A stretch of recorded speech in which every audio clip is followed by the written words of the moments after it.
ஹாய்ம்மா, சுண்டக்காவே பிடிக்காதுன்னு சொல்கிறவங்க கூட இந்த மாதிரி செஞ்சு கொடுத்தீங்கன்னா கண்டிப்பாக சாப்பிடுவாங்க. அதுலேயும் குழந்தைங்கள சாப்பிட வைக்கிறது ரொம்பவே கஷ்டம். ஆனால் இந்த மாதிரி செஞ்சிங்கன்னா இது சுண்டைக்கால செஞ்சதுன்னே அவங்களால கண்டுபிடிக்க முடியாது. இன்றைக்கி சுண்டைக்காய் வச்சு சட்னி எப்படி செய்யுதுன்னு பார்க்கலாம்.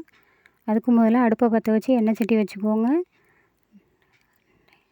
நல்லெண்ணெய் சேர்த்து எண்ணெய் சூடு வந்ததுக்கப்புறமா நான் ஒரு காஞ்ச மிளகாய் மட்டும் சேர்த்துருக்கேன். ஆனால் இந்த அளவுகளுக்கு நீங்கள் 3 காஞ்ச மிளகாய் சேர்த்திங்கன்னா காரம் சரியானதாக இருக்கும்.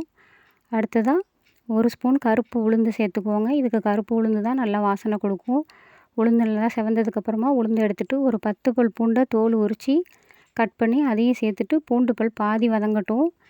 அடுத்ததாக கட் பண்ணி வச்ச 2 மீடியம் சைஸ் வெங்காயம் அதையும் இதில் சேர்த்துட்டு வெங்காயம் பாதி வதங்குற வரைக்கும் நல்லா வதக்கிக்கலாம். அடுத்ததாக ஒரு 50 கிராம் சுண்டைக்காவை கட் பண்ணி அதையும் இது கூட சேர்த்துக்கலாம்.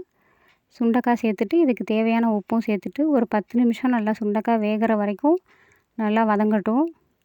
சுண்டைக்காய் வெந்து வந்ததுக்கப்புறமா ஒரு மீடியம் சைஸ் தக்காளியை கட் பண்ணி அதையும் இது கூட சேர்த்துட்டு நல்லா தக்காளி வதங்கி வரட்டும்.